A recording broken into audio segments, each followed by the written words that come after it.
Stone bench films தயாரிப்பில் அரி கூட்டணியில் புரட்சி தளபதி விஷால் நடிக்கும் ரத்னம் ஏப்ரல் 26 முதல் உங்கள் அபிமான திரையரங்குகளில். 2016 2022 பிப்ரவரி 28 வரையும் ஒரு சர்வே.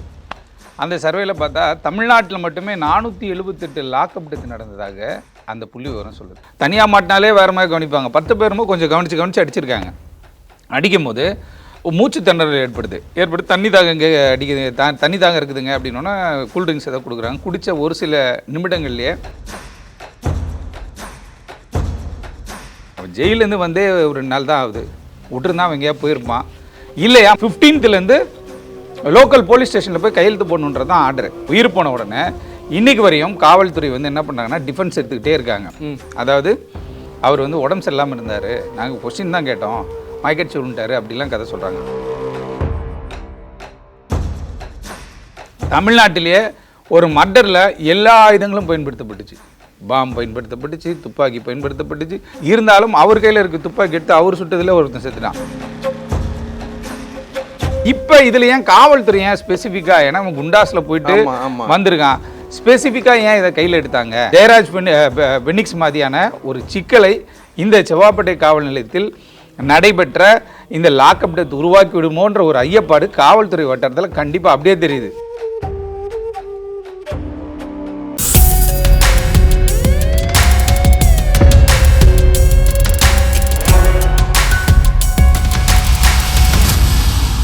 நக்கீரன் நேயர்களுக்கு வணக்கம். நான் விஜே ஹரிஹரசுதன். குற்றம் நடந்த கதையில ஒவ்வொரு எபிசோட்லையும் வழக்கறிஞர் சார்லஸ் அவர்கள் பல குற்ற சம்பவங்கள் பத்தி பேசிட்டு இருக்காங்க. இன்னைக்கும் அதே மாதிரி ஒரு குற்ற சம்பவத்தை பத்தி தான் பேச போறோம். வணக்கம் சார். வணக்கம் சார். இப்போ ஒவ்வொரு எபிசோட்லையும் பல வழக்குகள் பார்த்துக்கிட்டு இருக்கோம். குறிப்பா எனக்கு ஒரு சந்தேகம் இருக்கு. எப்போதுமே இந்த லாக்அப் டெத் அப்படிங்கிறது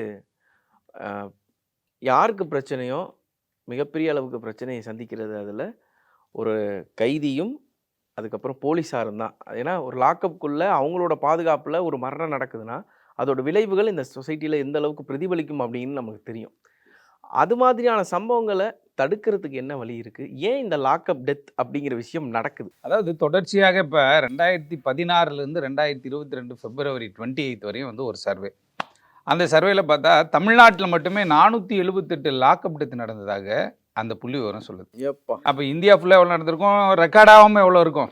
இப்போ நம்ம சொல்கிறதெல்லாம் ரெக்கார்ட் ஆனது, ரெக்கார்டு இல்லாமல் out of the record panchayat பண்ணி பேசி அப்படியே முடிச்சது. ஹாஸ்பிட்டலில் இறந்துட்டாரு, இங்கேருந்து போனாங்க, அங்கே அடிபட்டுச்சு அப்படின்ட்டு. இப்போ ஒரு மாதத்துக்கு முன்னாடி சங்கரன் கோயிலில் ஒரு டிரைவர் வண்டி ஓவர்டேக் பண்ணும்போது ஒரு ஆட்டோக்காரனுக்கு அவர் சண்டே ஆகுது. அப்போ அங்கே பணியில் இருந்த காவல்துறை அதிகாரிகள் என்னடா அது டிராஃபிக் இவ்வளோ கூட்டமாகுதுன்னு சொல்லி கேட்டு அன்பாக பேசி அமைச்சிருக்கலாம். இதில் எதுவுமே போலீஸ் போய் அடிக்க வேண்டிய அவசியமே கிடையாது, யாரும் தீவிரவாதிகள்லாம் கிடையாது. இவனை போட்டு அங்கேயே 2 குத்துறாங்க, ஸ்பாட்டே இறந்துடுறான். மதுரை வாயிலில் இப்போ மதுரை வாயிலில் பார்த்துருப்பீங்க, டோலில் டோலுக்கு முன்னாடி சர்வீஸ் ரோட்டில் இங்கே சேத்துப்பட்டி சார்ந்த ஒருத்தர் இரவு ஒரு 8-9 மணி போல் என்ன பண்ணியிருக்காரு, அவங்களுக்கு தெரிஞ்சவங்க கூட காரில் உட்காந்து பேசிகிட்டு இருக்காரு. பேசும்போது அப்போ ரோந்துக்கு வந்தேன், அந்த பேட்ரோல் வெஹிக்கிளில் வருவாங்களா போலீஸு. அப்போ ஒருத்தர் கேட்குறாரு, என்னப்பா இங்கே நின்று பேசுகிற அப்படின்றாரு. காவல்துறை அந்த அதிகாரிக்கும் அவருக்கும் ஒரு வாக்குவாதம் ஏற்படுது. டேய் வண்டி விட்டு நீ இறங்கடா அப்படின்றாங்க. நான் ஏன்டா இறங்கணும், இவன் பேச யூனிஃபார்மில் இருக்க போலீஸை. வாக்குவாதம் ஆனவொன்னே வெளியில் இழுத்து போட்டு அந்த லேடி முன்னாடி 2 குத்து விட்டோன்னே அவனும் அங்கே செத்து போயிடறான். இப்போ நடந்தது ஒரு மரணம். அதே மாதிரி ஜூன் மாதம் 2020 ஃபெனிக்ஸ் ஜெயராஜ் மேட்டர் பெரிய லெவலில் போச்சு, ஐநா சபை வரையும் போயிடுச்சு. அது சாத்தான் குளத்தில் இன்னைக்கு வரையும் அந்த வழக்கில் சம்மந்தப்பட்ட காவல்துறை அதிகாரிகள் ஒருத்தர் சூசைட் பண்ணி செத்துட்டாரு. வாழ்க்கையே போச்சு அவங்களுது. எதுக்காக அப்படி ஒரு ப்ரூட்டலாக ஒரு விஷயத்தை செஞ்சாங்கன்றதும் தெரியல. கொடூரமான ஒரு தாக்குதல். அதே மாதிரி 2016-18 மதுரையில் இசைக்குமுத்துன்னு ஒருத்தர், அவர் என்ன பண்ண கேட்டால் அண்ணா நகர் காவல் நிலையம் மதுரையில் 8 காவல்துறை அதிகாரி நம்ம கான்ஸ்டபிள் ஏட்டையா அவருங்க எஸ்ஐ இந்த டீமில் என்ன பண்ணுறாங்கன்னா சினிமாவில் வர்ற மாதிரி தான், ஒருத்தர் அடிச்சுட்டு போவார், திருப்பி வருவார், அந்த யூனிஃபார்முக்குன்னா ஒரு கெத்தை காட்டணும்னு பண்ணுவாங்க. அப்படி ஒரு சம்பவத்தை பண்ணுறாங்க, அடிக்கிறாங்க, லாக்அப் டெத் ஆகிடுது. அவங்க ஒய்ஃப் மகேஸ்வரி ஒரு பெட்டிஷனை போடுறாங்க ஹைகோர்ட்டில், மதுரை ஹைகோர்ட்டில். 9 வருஷம் அப்படியே கிடப்பிலே இருக்குது பெட்டிஷன். 9 ஆண்டு கால சட்ட போராட்டம், 9 இயர்ஸ் போராட்டம் பண்ணி ஜஸ்டிஸ் புகழேந்தி, நீதியரசர் புகழேந்தி போன வருஷம் ஒரு உத்தரவு போடுறாரு. 8 காவல்துறை அதிகாரி மீது கிரிமினல் எடுங்க, நீங்கள் கிரிமினல் நடவடிக்கை எடுங்க, டிபார்ட்மெண்டல் ஆக்ஷன் எடுங்க, எதுக்காக இவ்வளோ நேரம் வச்சுருந்தீங்கன்ட்டு. அப்போ இந்த மாதிரி லாக்அப் டெத்தில் காவல்துறையினருடைய வேலையே போயிடும், வாழ்க்கையே போயிடும். அதுக்கு உதாரணம் நம்ம பெனிக்ஸ் ஜெயராஜுடைய மேட்ரு. அது பூதகரமாக எடுத்துவாங்க. ஒரு சில விஷயங்கள்லாம் கேட்டிங்கன்னா அதிலே பாதிக்கப்பட்டவர் எந்த சமூகத்தை சார்ந்தவர், எந்த சாதியை சார்ந்தவர், அதுக்கான இம்பார்ட்டன்ஸ் எப்படி கொடுக்கலாம், அதுதான் தமிழ்நாட்டில் பயங்கரமாக பேசுவானுங்க. திருவள்ளூர் மாவட்டம் செவ்வாப்பேட்டை காவல் நிலையம். செவ்வாப்பேட்டை காவல் நிலையம் எங்கே இருக்குன்னா திருவள்ளூருக்கு முன்னாடியே இருக்குது. இங்கேருந்து நம்ம போகும்போது திருநின்றவூர், வேப்பம்பட்டு, செவ்வாப்பேட்டு, அப்புறம் வந்து திருவள்ளூர், நடுவில் தண்ணீர்குளம்னு ஒரு ஊர் இருக்கும். இப்படி போவோம் டுவர்ட்ஸ் திருவள்ளூர் ஹைவே. அந்த செவ்வாப்பேட்டை காவல் நிலைய எல்லைக்குட்பட்ட பகுதியில் 13/4/2024 அன்னைக்கு காலையில் ஒரு டீமை பிடிக்கிறாங்க. அது எப்படி பிடிக்கிறான்னு தெரியல. காலையில் யாரையுமே பிடிக்க முடியாது, அது சாத்தியக்கூறுகளே குறைவு. ஒரு 10 பேரை பிடிச்சோம். 10 பேரை பிடிச்சி காவல் நிலையம் கொண்டு போய் விசாரிக்கிறோம். விசாரிக்கும் போது தான் தெரிஞ்சுது, ஏப்ரல் 28, 2023 அன்னைக்கு நசரத்பேட்டை, இங்கே ஸ்ரீபெரும்புதூர் ஹைவேல வந்து நசரத்பேட்டை பகுதியில் பாஜகவினுடைய மாநில பொறுப்பாளர் பிபிஜி சங்கர்னு ஒருத்தர் நாட்டு வெடிகுண்டில் அடித்து படுகொலை செய்யப்படுறார். அது எல்லாருக்குமே தெரியும். அவர் அந்த பட்டியலணியில் ஏதோ பொறுப்பில் இருந்தார், ஒரு தொழிலதிபர். அவர் படுகொலை செய்யப்படுறார். அந்த கொலை வழக்கில் தொடர்புடைய அக்யூஸ்ட் தான் இவங்க எல்லாம். A1லேருந்து A10 வரையும் அவங்களுக்கு வெள்ளிக்கிழமை தான் வந்து இதாகிடுச்சுன்னு நினைக்கிறேன். பெயில் ஆர்டர் ஆனதே வெள்ளிக்கிழமை. சனிக்கிழமை அவங்க அட்வொகேட்டை பார்க்க போகிறாங்க. சனிக்கிழமை தூக்குறாங்க. தூக்கி எடுத்துகிட்டு போய் செவ்வாப்பேட்டை போலீஸ் ஸ்டேஷனில் வைக்கிறாங்க. இந்த A1ஆக கைது செய்யப்பட்டிருக்கிற சாந்தகுமார் என்றவர் வந்துட்டு ராம்தாஸ் அத்வாலே, மத்திய அமைச்சர் இருக்கார், உங்களுக்கு தெரியும். ராம்தாஸ் அத்வாலேவுடைய கட்சி ஒன்று இருக்குது, ரிபப்ளிக் பார்ட்டி ஆஃப் இந்தியா இருக்குல்ல, அதில் ஏன்னு போட்டு வரும் அத்வாலேன்ட்டு. ஒரு பக்கம் சேக்கு தமிழரசன் இருக்கார், அவங்க பிரிவு வேறு. இந்த RPI, ரிபப்ளிக் பார்ட்டி ஆஃப் இந்தியான்னு சொல்லிட்டு குடியரசுக் கட்சி. குடியரசுக் கட்சியில் இந்த சாந்தகுமார் வந்துட்டு மாநில இளைஞரணி தலைவர், அது ஒரு பொறுப்பு. அவர் தான் வந்து என்ன பண்ணுறாரு கேட்டிங்கன்னா, பிபிஜி குமரோட வழக்கில் A1 10 பேர் இருக்காங்க. இவருடைய ட்ராக் ரெக்கார்டை பார்க்கும்போது இவருக்கு 2 கொலை வழக்கு, அது இல்லாமல் ஒரு 10 வழக்கு இருக்குது இவர் மேலே அப்படின்னு சொல்கிறாங்க. எப்பயுமே உங்களுக்கு தெரியும், காவல்துறை என்ன பண்ணால் ஒரு வழக்கில் மாட்டினா போதும், அங்கே நடிக்க அம்பாசமுத்திரத்தில் அதில் பேரை போடுவான் டக்குன்ட்டு. அது மாதிரி 12 வழக்கு சாந்தகுமார் மேலே இருக்குது. பெயில் கிடைக்குது. சங்கருடைய கொலை வழக்குலேருந்து இவங்க என்ன பண்ணுறாங்க அப்படின்னு கேட்டால், கூண்டாஸை உடச்சிட்டு வராங்க. வெளில வந்த பிறகு நேராக அட்வொகேட்டை பார்க்க போகிறாங்க. போலீஸ் தூக்கிட்டு போய் செவ்வாப்பேட்டில் வச்சுட்டு நசரத்பேட்டை லிமிட் போலீஸுக்கு ஃபோன் அடிக்கிறாங்க. ஏங்க, அதாவது முக்கியமான அதிபயங்கர ரவுடிகளை பிடித்து விட்டோம், உங்கள் லிமிட்டில் கொலை பண்ணவங்க வரீங்களா இல்லையான்னு சொல்லி ஒரு கணக்கு கேட்க இங்கேருந்து இன்ஸ்பெக்டர் போகிறார். அவர் பேர் குணசேகரன். இப்போ சஸ்பெண்ட் பண்ணிட்டாங்க.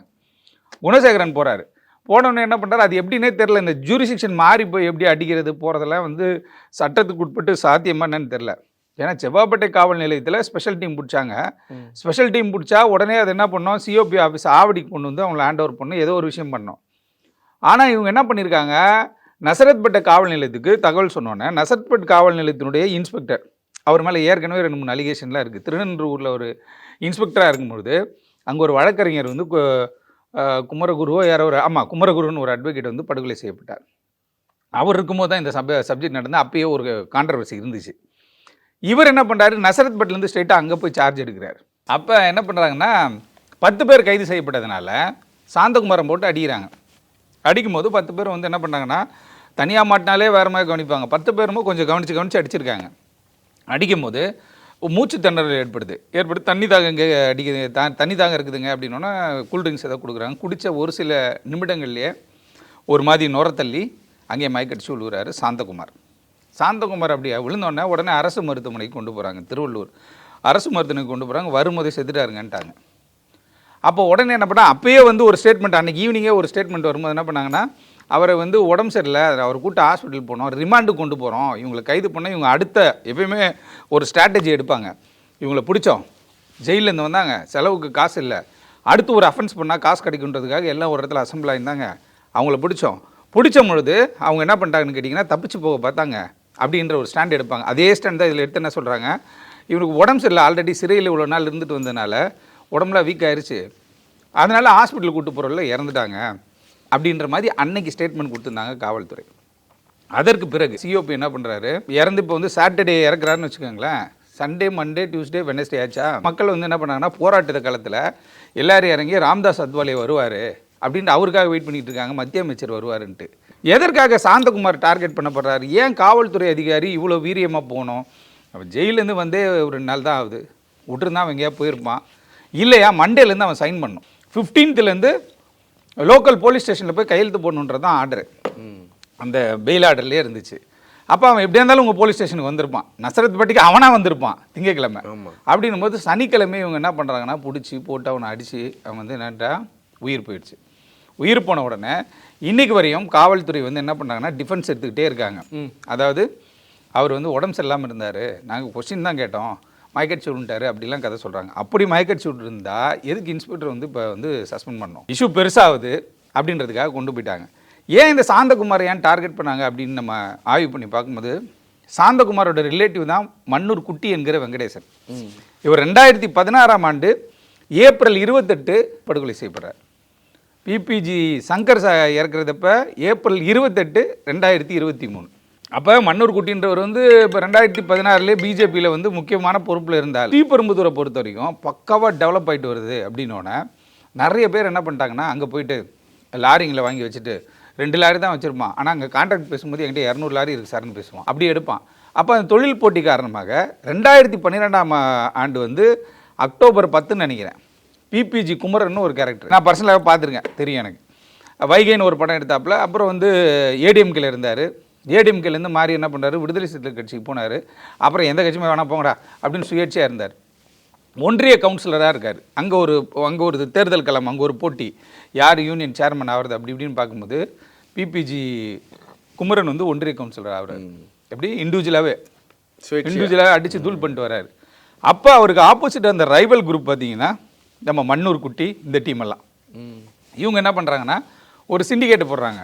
ஏன்னா இந்த பக்கம் கான்ட்ராக்ட் எடுக்க போனாலும் இவன் பேர சொல்கிறாங்க, இந்த பக்கம் பாலிடிக்ஸ்குள்ளே போனாலும் டாமினேட் பண்ணுறாங்க, இனிமேல் நம்ம இதை விடக்கூடாது அப்படின்னு சொல்லி ஒரு சிண்டிகேட்டை போட்டு ஒரு டீம் அங்கங்கே அப்படி இப்படி பிரிச்சு போட்டு கூலிப்படைகளை போட்டு கொலை பண்ணுறாங்க 2012. 2012 அப்போ பிபிஜி குமரன் கூட அவருடைய வலதுகரமாக இருக்குது யாருக்கிட்ட பிபிஜி சங்கர். இவங்க உறவினர்கள், நல்ல நண்பர்கள், அப்படி ஒரு நல்ல பழக்கம். பிபிஜின்றது வந்து அந்த பிள்ளைப்பாக்கம் ஊரை குறிக்கும்.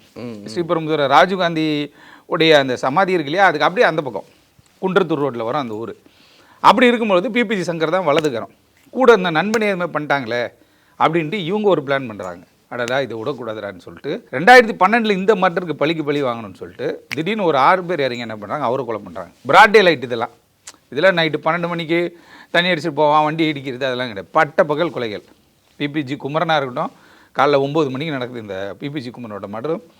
9 to 10 தமிழ்நாட்டிலேயே ஒரு மர்டரில் எல்லா ஆயுதங்களும் பயன்படுத்தப்பட்டுச்சு. பாம் பயன்படுத்தப்பட்டுச்சு, துப்பாக்கி பயன்படுத்தப்பட்டுச்சு.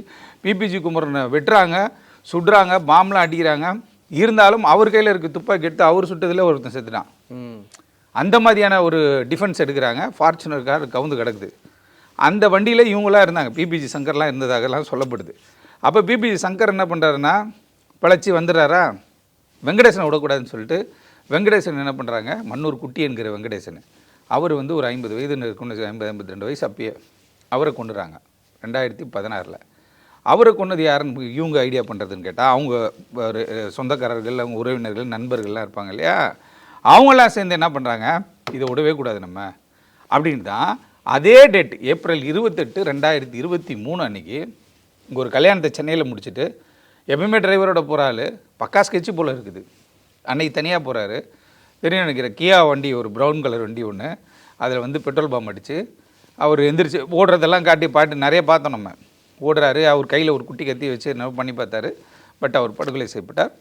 ஒரு சில நாட்களில் எல்லாருக்கும் தெரிய வந்துச்சுன்னு கேட்டால், அந்த டேட் ஸ்பெசிஃபிக் டேட் தான் வெங்கடேசன் படுகொலை செய்யப்பட்ட டேட்டு. அந்த டேட்டுக்கு பழி வாங்க அவங்க உறவினர்கள் என்ன பண்ணிட்டாங்க, ஒரு விஷயத்தை பண்ணிட்டாங்க. அந்த உறவினர் தான் இப்போ லாக்அப் டெத்தான A1 இருக்கக்கூடிய சாந்தகுமார். அப்போ இதனுடைய நெட்வொர்க் எப்படி வருது பாருங்க. 2012 ஆரம்பிச்சு அப்படியே வந்துருச்சு. இப்போ இதில் ஏன் காவல்துறை ஏன் ஸ்பெசிஃபிக்காக, ஏன்னா நம்ம குண்டாஸில் போயிட்டு வந்திருக்கான், ஸ்பெசிஃபிக்காக ஏன் இதை கையில் எடுத்தாங்க அப்படின்றது வந்து வெளியில் சொல்லணும் அப்படின்றதுக்காக போராட்டங்கள் அறிவிக்க போகிறாங்க, அது இதுன்றலாம் சொல்லிட்டு இருக்காங்க. ஆனால் ஒரு வழக்கு சம்பந்தமாக ஜூரிசிக்ஷனே இல்லாத இடத்துல எப்படி ஒரு ஆய்வாளர் போய் இறங்கி அடிக்க முடியும்? அது வந்து ஒரு கேள்விக்குறியான ஒரு விஷயம். நடவடிக்கை எடுக்கிறாங்க அப்படின்னா உயரதிகாரிகளுக்கு தகவல் கொடுக்கணும். ஆமாம், இன்ஸ்பெக்டர் வந்துட்டு அந்த ஸ்டேஷன் லிமிட்டோட அதோட முடிஞ்சு போச்சு அவர் கதை. ஏசி இருக்கார் அதுக்கு மேலே, அதுக்கப்புறம் ஒரு டிசின்னு ஒருத்தர் இருப்பார். இப்போ நீங்கள் அதே வந்து இதில் ரூரலில் போயிட்டீங்க அப்படின்னா டிஎஸ்பி இருப்பார், ஏடிஎஸ்பின்னு ஒருத்தர் இருப்பார். இவங்ககிட்டலாம் உத்தரவு வாங்கிட்டு தான் இப்போ என்ன ஒரு எஃப்ஐஆர் மட்டும் போடுங்களேன் பார்க்கலாம். ஒரு கம்ப்ளைண்ட் போய் ஒரு எஃப்ஐஆர் போடுங்களேன், அங்கே கேட்கணும் இங்கே கேட்கணும் நடந்த அஃபென்ஸுக்கு 2023 மாண்புமிகு நீதியரசர் ஜெகதீஷ் சந்திரா சொல்கிறார் நீதிமன்றத்தில், அடித்து மண்டே உடச்சி ரத்தம் ஊற்றிட்டு வந்தால் அவனுக்கு 294B போடுறீங்க. அதே ஏதாவது ஒரு பொலிட்டிக்கல் இன்ஃப்ளூயன்ஸோட ஒருத்தன் வரான்னா இல்லாத செக்ஷன்லாம் போட்டு நீங்கள் ஜெயிலுக்கு அனுப்பிச்சிடுறீங்களா அப்படின்ற ஒரு கேள்வி எழுப்பினார். அது மாதிரி தான் ஜூரிஸ்டிக்ஷன் பவரே இல்லாத இடத்துல இவர் எதற்காக அங்கே போனார்? அப்போ இதில் வந்து ஏதாவது ஒரு முரண்பாடுகள் இருக்கா? பிபிஜி சங்கருக்காக ஆதரவாக ஏதாவது செயல்படணும்னு ட்ரை பண்ணாரா அப்படின்ற ஒரு கோணத்தில் அவங்க நினைக்கிறாங்க. அதாவது உயிரிழந்து போன சாந்தகுமாருடைய உறவினர்களுடைய ஐயப்பாடு அதுதான். இவர் இந்த ஸ்டேஷனில் இருந்தார், இவர் ஏங்க அங்கே வந்தார்? அது தெரிகிறது வரையும் கேள்வி வரும்ல. அது தெரிகிறது வரையும் இந்த பாடியை நாங்கள் எடுக்க மாட்டோம். ஏன்னா இறந்து போச்சு, இறந்துட்டாரு. அந்த ஸ்பாட்டில் 7-8 பேர் பார்க்குறாங்க, இதை ஐ விட்னஸ் இருக்குது அப்படின்னும் போது இது நாங்கள் அடுத்த கட்டம் கொண்டு போவோம். அந்த அதிகாரிகள் மீது நடவடிக்கை எடுக்கணும். இதுக்கு வந்து மத்திய அமைச்சர் வந்து இப்போ தேர்தல் நடந்திருக்கு, அவர் அங்கே பிஸியாக இருப்பார். இருந்தாலும் அவங்களுக்கு ஒரு நம்பிக்கை, அவர் வருவார் போல இருக்குது. அவர் வர்றது வரையும் நாங்கள் வந்து இதை டிஸ்போஸ் பண்ண மாட்டோம் அப்படின்ற மாதிரி வச்சுருக்காங்க. காவல்துறைக்கு மீண்டும் ஒரு ஜெயராஜ் பெனிக்ஸ் மாதிரியான ஒரு சிக்கலை இந்த செவ்வாப்பேட்டை காவல் நிலையத்தில் நடைபெற்ற இந்த லாக்அப் டெத் உருவாக்கி விடுமோன்ற ஒரு ஐயப்பாடு காவல்துறை வட்டாரத்தில் கண்டிப்பாக அப்படியே தெரியுது. அதுக்காக டக்குன்னு என்ன பண்ண உடனே ஒரு சஸ்பென்ஷன் போட்டு அமிச்சிட்டாங்க. உடனே இப்போ சஸ்பெண்ட் பண்ணிட்டாங்கன்னா அடுத்த கட்ட என்ன வேணால் நடவடிக்கை எடுக்கலாம். மதுரவாயிலே அது மாதிரி தான். ஃபஸ்ட்டு சஸ்பெண்ட் பண்ணுறாங்க, அடுத்து என்ன பண்ண அரெஸ்டே பண்ணிட்டாங்க அந்த போலீஸ்காரர். அவன் டென்ஷனே அடிச்சிட்டாப்புல. நைட்டு 10:30 மணிக்கு அவன் ஏதோ ஏடாக பேசியிருக்கான். நம்ம ஆளுங்களுக்கும் இப்போ பொறுமை கிடையாது. ஏதோ ஒன்று பண்ணுற தண்ணியே போட்ட கூட ஐயா தெரியாமல் ஒரு பீரை போட்டையா, தெரியாமல் ஒரு பீரை போட்டையா, மன்னிச்சிருங்கய்யா அப்படின்னு சொல்லிட்டு போனேன். என்ன நாங்கள் பீர் போட்டேன் என்ன அப்படின்னு இவ இறங்கி குரலை கொடுக்க டைலாக் விட்றது நல்லதான். என்ன ஆகுதுன்னு கேட்டால் இந்த டிஃப்ரென்ஸ் ஆஃப் ஒப்பீனியன் வந்து அடிதடிக்குள்ளே போயிடுது. அந்த மாதிரி இது வந்து தேவையில்லாமல் செவ்வாப்பேட்டையில் பிடிச்சிருந்தா கூட திங்கக்கிழமையிலேருந்து உங்களுடைய அந்த பெயில் ஆர்டரில் திங்கக்கிழமை வந்து லோக்கல் ஜூரிஸ்டிக்ஷன் போலீஸில் வந்து கையெழுத்து போடணும்னு சொல்லியிருக்கு 10:30 மணிக்கு. 10 பேர் அங்கே வந்து கையெழுத்து போட்டிருப்பாங்க. அப்படியே பிடிச்சி உட்கார வச்சிருக்கலாம். புரியுதா? ரெக்கார்டிக்கலாக இருந்திருக்கும். ஆமாம், எப்பா அங்கே வந்தாங்கப்பா இது மாதிரி ஆயிடுச்சுப்பான்னு சொல்லலாம். செவ்வாப்பேட்டையில் அவங்க அட்வொகேட்டை பார்க்குறதுக்கு இவங்க போகிறாங்க. அட்வொகேட்டை சந்திப்பதற்காக போகிறாங்க. ஜெயிலேருந்து வந்தோடனே வெள்ளிக்கிழமை வராங்க, சனிக்கிழமை அட்வொகேட்டை பார்க்க போகிறாங்க. இந்த நியூஸ் எப்படியோ வெளில வந்து வேலையை பார்த்து என்ன பண்ணிட்டாங்கன்னா அங்கேயே A1 வந்து தாக்கப்படுறாரு. மருத்துவ அறிக்கைகள் இருக்குது, போஸ்ட்மார்ட்டம் இருக்குது, ஏகப்பட்ட விஷயங்கள் இருக்குது. ஏன்னா இந்த மாதிரியான வழக்குகள் என்ன பண்ணுங்கிட்டா இதுக்கே ஒரு டீம் சேர்ந்துடும். டக்குன்ட்டு மனித உரிமை ஆர்வலர்கள்னு ஒரு டீம் பக்காவாக உள்ளே சேர்ந்து ஐடியாலாம் கொடுக்க ஆரம்பிச்சிடுவாங்க. இதை நம்ம செக் பண்ணோம். போஸ்ட்மார்ட்டத்தில் வந்து போஸ்ட்மார்ட்டம் பண்ணும்போது எங்களோட அட்வொகேட் இருக்கணும். புரியுதா? போஸ்ட்மார்ட்டம் பண்ணும்போது என்னோட அட்வொகேட் இருக்கணும். இந்த விஷயங்கள்லாம் போட்டு இது உயர்நீதிமன்றம் வரையும் போய் காவல்துறைக்கு ஒரு நெருக்கடியான ஒரு சூழல் வந்து இந்த செவ்வாப்பேட்டை லாக்அப் டெத் மூலிமா உருவாவதற்கான வாய்ப்பை அந்த ஆய்வாளர் நசரத்பேட்டை ஆய்வாளர் உருவாக்கி விட்டார். சாந்தகுமாரோட இது முடியுமாங்கிறது தான் இன்னொரு கேள்விக்குறியும் கூட. ஆமாம், இல்லை 2012 ஆரம்பிச்சது இப்போ 2024 வரைக்கும் வந்திருக்குல்ல. ஆமாம், 2012 கொலைக்கு அப்புறம் நம்ம இப்போ சொன்னது பேர் தெரிஞ்ச தலைகளை சொல்லிட்டோம். ஆமாம், அதுக்குள்ளே எவ்வளோ சண்டைகள், எவ்வளோ விஷயங்கள். அது கூலிப்படைகளுடைய என்ன கேட்டால் சவகாசம் வந்து எங்கே கொண்டு போய் விடுன்றதுக்கு வந்து இந்த 2012 2024 வரையிலான வரலாற்றே ஒரு புக்கவே எழுதலாம் நம்ம. ஆமாம், ஸ்ரீபெரும்புதூர் ஸ்டோரிஸ்ன்னு நம்ம ஒரு புக்கே எழுதலாம். ஏன்னா அவ்வளோ கதைகள் இருக்கு. ஒருத்தர் போக போக ஒருத்தர் வந்துகிட்டே இருப்பார். ஒருத்தர் வர அடுத்தது ஒருத்தர் அப்படியே போயிட்டே இருக்கும். அது என்ன இப்போ என்ன ஆயிடுச்சுன்னு கேட்டால் இது ஒரு பழக்கமாக போச்சு. காவல்துறை இப்போ எடுத்தோன்னு வச்சுக்கோங்க, ஸ்ரீபெரும்புதூர் சைடுனால என்ன பண்ணுறாங்கன்னா இப்போ சென்னை ஸ்ட்ரென்த் எவ்வளோ இருக்குது, சென்னை ஜூரிஸ்டிக்ஷனில் சென்னை சிஓபி ஆஃபீஸ் கண்ட்ரோலில் எவ்வளோ ஸ்ட்ரென்த் இருக்கோ அந்த ஸ்ட்ரென்த்தோட டபுள் ஸ்ட்ரென்த் உள்ளே இருக்குது போலீஸு. ஓகே, ஏன்னு கேட்டால் எல்லாம் வந்து கரடு முரடான பகுதிகள். எங்கே பிடிச்சிட்டு ஓடுறது? 4 போலீஸ் மட்டும் வண்டி எடுத்துகிட்டு போனாலும் முடியாது. இப்போ கூட வந்து இந்த செவ்வாப்பேட்டை ஆய்வாளராக இருந்தவரும் மாட்டுவார். இதில் செவ்வாப்பேட்டை ஆய்வாளர் பிடிச்சிருந்தா எடுத்துகிட்டு போய் ஒரு என்ன பண்ணியிருக்கணும், ஸ்ட்ரெயிட்டாக நீதிமன்றத்தில் ஹேண்ட் ஓவர் பண்ணிட்டுருக்கணும். உடனே ரிமாண்டு. அடுத்த பிளான் பண்ணிட்டு இருந்தாங்க காக்கலூரில் ஒரு இடத்துல வந்துட்டு ஒரு தொழிலதிபரை மிரட்டதுன்னா ஏதோ ஒரு கதையை ஒன்று சொல்லி நீ ரிமாண்ட் பண்ணிட்டா பிரச்சனை கிடையாது. உடனே அங்கேருந்து இங்கே ஃபோன் அடிச்சு, இங்கேருந்து ஒரு டீம் அங்கே போய் அடியன்னு அடிச்சு ஒரு உயிர் போயிடுச்சு. உயிர் போனோன்னே இது 100% பென்னிக்ஸ் அண்ட் ஜெயராஜ் கதையை நோக்கி தான் போயிட்டு இருக்குன்றது என்னுடைய கல ஆய்வை பற்றி நான் சொல்கிறேன். ஏன்னா எல்லா இடத்துலையும் விசாரிச்சிட்டேன். இதை வந்து மத்திய அமைச்சர் வர்ற வரையும் விட போகிறது கிடையாது. அவங்களுக்கும் ஒரு கட்சி இருக்குது, அவங்களுக்குன்னு ஒரு சமூகம் இருக்குது. எல்லாரும் ஒரே சமூகம் தான். அவங்களுடைய சொந்தக்காரங்க அவங்ககிட்ட அதெல்லாம் விடக்கூடாதுப்பா. எல்லாம் முடிகிற நேரத்துக்கு ஒருத்தன் பேசுவான், அதெல்லாம் விடக்கூடாது, நம்ம ஸ்டார்ட் பண்ணுறையா. அந்த மாதிரி தான் இந்த விஷயம் ஸ்டார்ட் ஆகி தீயாக பரவிக்கிட்டு இருக்கு. இந்த தீ எது வரைக்கும் போய் பரவ போகுது அப்படிங்கிறத பொறுத்து தான் பார்க்கணும். நன்றி. தமிழகத்தின் அரசியல் புலனாய்வு வரலாறு நக்கீரன் பப்ளிகேஷன்ஸ். இந்த கோடை விடுமுறையை புத்தகங்களுடன் கொண்டாடுங்கள். உலக புத்தக தினம் மற்றும் கோடை காலத்தை முன்னிட்டு ஏப்ரல் 23 முதல் மே 30 வரை நக்கீரன் வெளியீடுகளான அனைத்து நூல்களுக்கும் 25% சிறப்பு தள்ளுபடி. புத்தகங்களால் கோடையை கொண்டாடுவோம். நக்கீரன் டிவிக்கு சப்ஸ்கிரைப் செய்யுங்கள். உங்கள் ஆதரவே எங்கள் பலம். ஆசிரியர்களுக்கு நண்பனாகவும் மாணவர்களுக்கு ஆசானாகவும் திகழும் தேர்வு வழிகாட்டி. ஒவ்வொரு பாடத்திற்கும் அனுபவமிக்க ஆசிரியர்களின் துல்லியமான தெளிவான விடைகள். CNC இருக்கு, தேர்வு பயம் எதற்கு? இது தீரன் பப்ளிஷிங் ஹவுஸ் விற்பனை வெளியீடு.